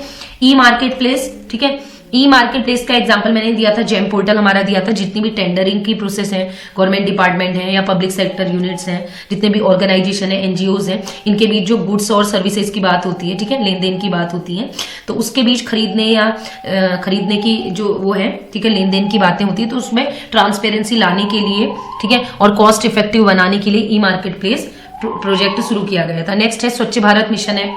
सभी जानते हैं स्वच्छता अभियान चला हुआ था 2014 में, तो एक एप्लीकेशन बनाया गया है जिससे हम रिपोर्ट कर रहे थे कि कितनी जगह सफाई हुई है, सैनिटेशन हुआ है, उससे रिलेटेड मतलब सारी चीजें इंफॉर्मेशन इसमें हमें मिल रही थी और ये भी देखा जा रहा था किस स्टेट में, किस डिस्ट्रिक्ट में, किस ब्लॉक में कितनी भागीदारी हुई है। ठीक है। नेक्स्ट है स्मार्ट सिटी मिशन। बीच में एक प्रोग्राम लॉन्च किया गया था, आप सभी को पता है, 25 जून 2025 को इन्होंने उद्देश्य उसका रखा था कि उन्होंने 100 सिटी सेलेक्ट की थी ऑल इंडिया में और उनको क्या बनाना, स्मार्ट सिटी बनाना। स्मार्ट सिटी में होता है उसको इलेक्ट्रॉनिक डिवाइसेस से जोड़ देना है कि उस सिटी के एक एक कोने तक इलेक्ट्रॉनिक एक्सेस हो सके। ठीक है, और उनकी क्वालिटी बढ़ाने, अन्य शहरों से उनको अच्छा बनाना है। तो 100 सिटीज सेलेक्ट हुई थी। नेक्स्ट है UDID कार्ड। ये मैंने आपको बता दिया, 12 जुलाई 2016 को आधार कार्ड के लिए UDID कार्ड जो है unique identity authority of India, इसका फुल फॉर्म याद रखिएगा, ये इंपोर्टेंट है। 12 जुलाई 2016 को ये जारी किया गया था। इससे क्या हुआ, इंडिया का जो भी रेजिडेंट है उसको एक यूनिक आइडेंटिफिकेशन नंबर दिया गया था ताकि उसको आसानी से सर्विसेज प्राप्त हो सके गवर्नमेंट की। नेक्स्ट है स्किल इंडिया मिशन। 15 जुलाई 2015 को लॉन्च किया गया था, ये भी लगभग 7 3। तो इसमें लिखा हुआ है इसका उद्देश्य क्या था, राष्ट्रीय कौशल विकास मिशन के तहत लाखों जो भारतीय युवाओं को उद्योग संबंधी कौशल सिखाए जाने, उनकी रोजगार की क्षमता को बढ़ाने के लिए। ठीक है, तो इसका शुभारंभ जो था विश्व युवा कौशल दिवस के साथ हुआ। इस दिन क्या मनाया जाता है, विश्व युवा कौशल दिवस। और इसका जो थीम थी वो क्या थी, कौशल भारत कुशल भारत। याद रखिएगा, स्किल इंडिया मिशन जो 15 जुलाई 2015 को लॉन्च किया गया, इसका थीम था, आदर्श वाक्य इसे कह सकते हैं, कौशल भारत कुशल भारत। नेक्स्ट है मेक इन इंडिया इनिशिएटिव। ठीक है, ये 25 सितंबर 2014 को लॉन्च किया गया। ठीक है, इसमें क्या था, इसका उद्देश्य था भारत को एक वैश्विक विनिर्माण केंद्र में बदलना और घरेलू और विदेशी कंपनियों को भारत में अपने उत्पादों का निर्माण करने के लिए प्रोत्साहित करना। तो मेक इन इंडिया का लोगो था, आप देख सकते हैं ऊपर क्या बना हुआ है, एक शेर बना हुआ है मेक इन इंडिया का लोगो। ठीक है, तो आप इसमें देख सकते हैं। तो इसमें जो भारत के जो अपने उत्पाद हैं जो इंडिया में बनते हैं, तो उसको निर्माण करने के लिए लोगों को प्रोत्साहित करना, मेक इन इंडिया में ऐसे करके प्रोजेक्ट जो बच्चा मतलब ऐसा अगर हम कुछ भी करना चाह रहे हैं, कुछ मैं उद्यम करना चाह रही हूँ, तो मैं मेक इन इंडिया वेबसाइट में जाके उसको रजिस्टर कर सकती हूँ, और गवर्नमेंट से अगर हेल्प मिलेगी तो फंडिंग भी होती है गवर्नमेंट द्वारा। ठीक है, नेक्स्ट है स्टार्टअप इंडिया इनिशिएटिव 16 जनवरी 2016 को लॉन्च किया गया था। ये जो स्टार्टअप इंडिया है, ये क्या था, उद्यमिता को, मैं अपना बिजनेस कर रही हूँ तो मेरे बिजनेस को सपोर्ट करने के लिए स्टार्टअप इंडिया इनिशिएटिव लिया गया था। अगर मैं आप कोई बिजनेस करना चाह रही हूँ तो गवर्नमेंट अगर वो प्रोजेक्ट सही है तो मुझे फंडिंग प्रोवाइड करेगी। ठीक है, नेक्स्ट है स्वच्छ भारत मिशन। ये मैंने ऑलरेडी बता दिया, शायद उस समय मैंने डेट नहीं बताई थी। ये है 2 अक्टूबर 2014 को स्वच्छ भारत मिशन एक एप्लीकेशन भी आया था, वही था इसमें साफ सफाई को रखना। ई कोड प्रोजेक्ट है 2005 में लॉन्च किया गया था। इसका जो उद्देश्य था, न्यायपालिका का जो आज तक हमारे होते थे ना न्यायालय जो भी रहता था, वो हम क्या था ऑफलाइन, अब आप देखिएगा वहां अगर कोई चीज हो रही तो हम ऑनलाइन उसको एक्सेस कर सकते हैं। ठीक है, आईसीटी के माध्यम से। नेक्स्ट है GST and goods and service tax network. ये 2013 में लॉन्च किया गया था।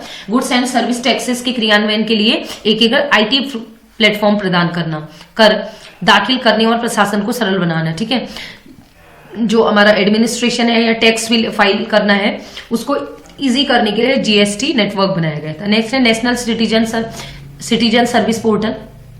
ये मैंने पहले बता दिया कि सिटीजन्स के लिए जैसे सर्टिफिकेट बनाने हैं, पेंशन के लिए स्कीम आ रही है, आयुष्मान कार्ड बना, इन सभी के लिए एक एनसीएसपी पोर्टल बनाया गया था, सिटीजनशिप सर्विस पोर्टल, जिसे 1 जुलाई 2018 को लॉन्च किया गया था। ऑलमोस्ट सारी ही पोर्टल्स जो है वो लगभग सर्विसेज ही प्रोवाइड करा रहे हैं, है ना।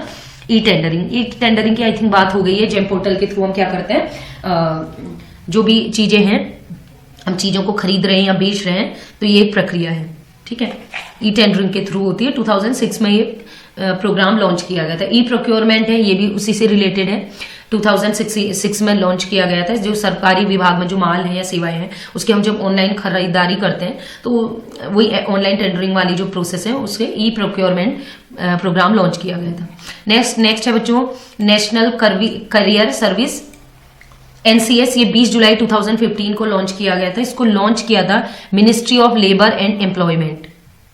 ठीक है, इसको याद रखिएगा, ministry of labour and employment, ये गवर्नमेंट ऑफ इंडिया द्वारा लॉन्च किया गया था। जब भी और लगभग ऑलमोस्ट जितने भी हमारे मिशन मोड प्रोजेक्ट है वो किसके द्वारा लॉन्च किए गए थे, MEITY द्वारा। ठीक है, तो इसका उद्देश्य था टू प्रोवाइड, जो नौकरी करने वाले हैं, कैरियर सर्विस के लिए है, जो नौकरी चाहने वाले हैं, नियुक्ति करने वाले हैं या प्रशिक्षण देने वाले हैं, उनको सभी को एक प्लेटफॉर्म से जोड़ दें, ताकि जो नई नौकरियां आ रही हैं या कोई ट्रेनिंग हो रही है उससे हम कर सकें। ठीक है, एनसीएस पोर्टल से।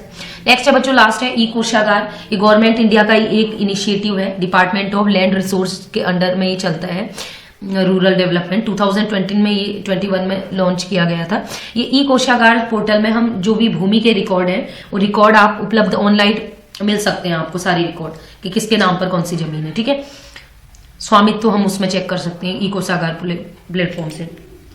अब कुछ ई प्लेटफॉर्म है, ये पूछे गए हैं पेपर में कि ये सर्विस किस मतलब ये जो प्रोजेक्ट है मिशन मोड प्रोजेक्ट, ये कौन से स्टेट द्वारा अपनाई गई है। सबसे पहले तो पहला है बच्चों आंध्र प्रदेश ने ई सेवा, जो ई सेवा है इसको सबसे पहले आंध्र प्रदेश ने लॉन्च किया था 2001 में। ठीक है, इसमें बिजली भुगतान है, प्रमाण पत्र जारी करने और सुविधाओं के लिए एकीकृत सुविधा प्रदान करता है। नेक्स्ट है कर्नाटक द्वारा भूमि एक मिशन मोड प्रोजेक्ट लॉन्च किया गया था 2000 में। इसमें क्या है, भूमि के रिकॉर्ड को डिजिटलाइज किया था। ठीक है, जो जमीनें हैं, जमीन की इंफॉर्मेशन मिल जाती। नेक्स्ट है ई धारा जो है वो गुजरात द्वारा लॉन्च की गई थी। इसमें भी भूमि रिकॉर्ड 2004 में लॉन्च किया गया था, भूमि रिकॉर्ड टाइटल म्यूटेशन की प्रक्रिया को पारदर्शी और सरल बनाने के लिए। नेक्स्ट है राजस्थान ने ई मित्र को लॉन्च किया था 2004 में। इसमें इन्होंने क्या किया था, 600 से अधिक जो सरकारी और निजी सेवाओं जैसे बिल भुगतान आवेदन फॉर्म को एक मंच पर उपलब्ध करवाया था।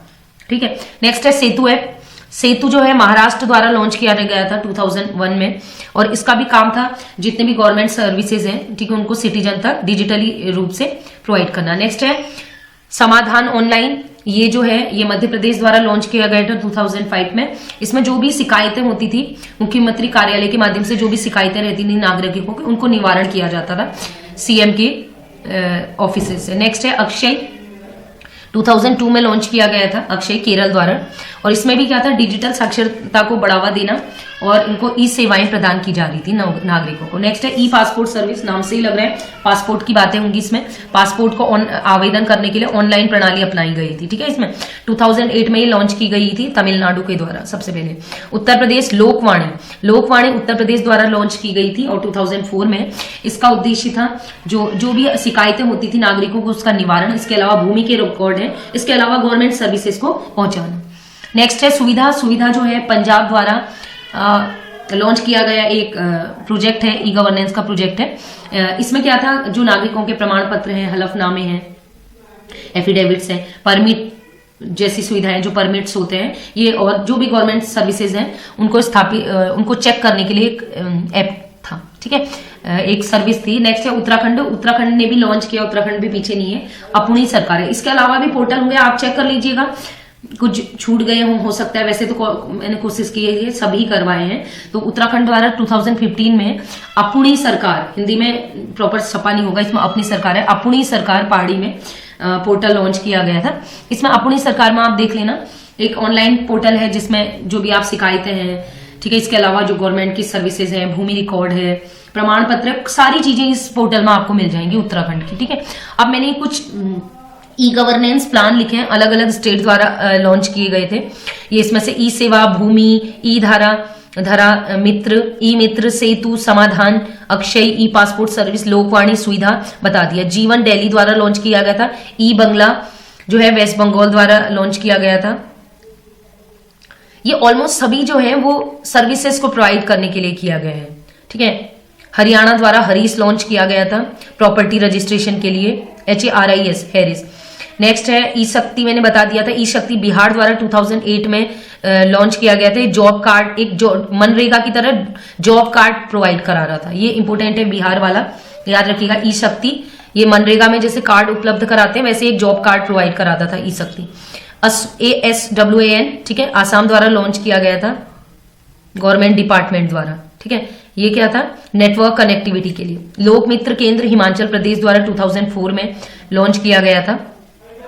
ये सब नेटवर्क्स और ई सर्विसेज के लिए था। और क्या चाहिए, प्रज्ञा केंद्र, ये झारखंड द्वारा किया गया था, कॉमन सर्विस सेंटर था इनका ये।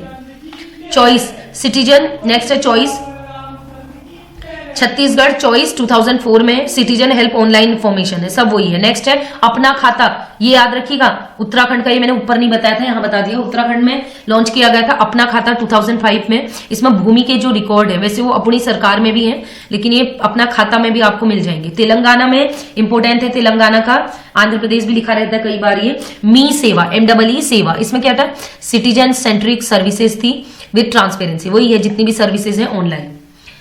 EPDS है, फ्रेंड्स है, केरला द्वारा friends, fast reliable service for citizens through kiosks. ये कुछ चीजें ऐसी हैं जो इंपोर्टेंट है।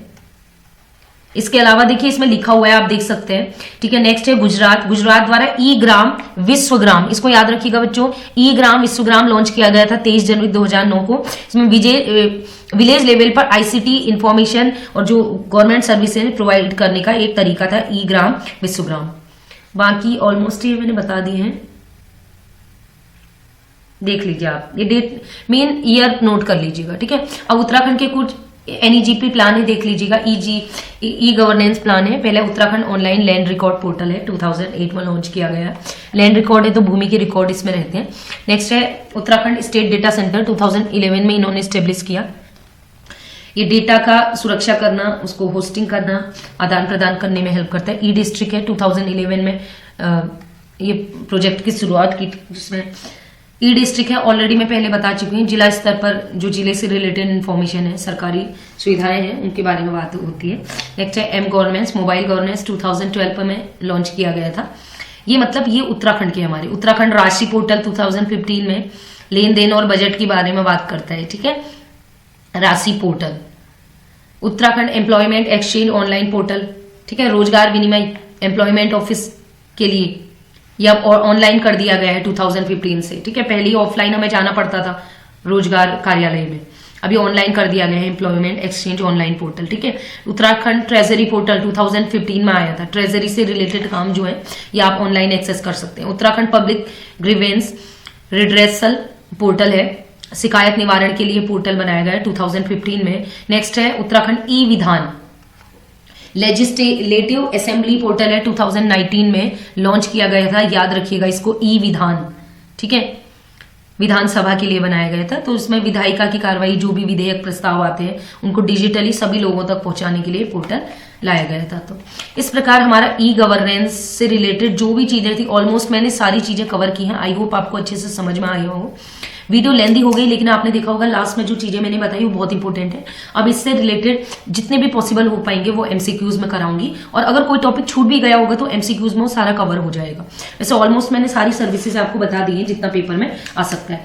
मैंने अपना काम कर दिया। आपसे रिक्वेस्ट है प्लीज वीडियो को शेयर करें ताकि सभी लोगों तक ये वीडियो पहुंच पाए। अच्छा रिस्पॉन्स आने पर वीडियो को कंटिन्यूटी में लाया जाएगा।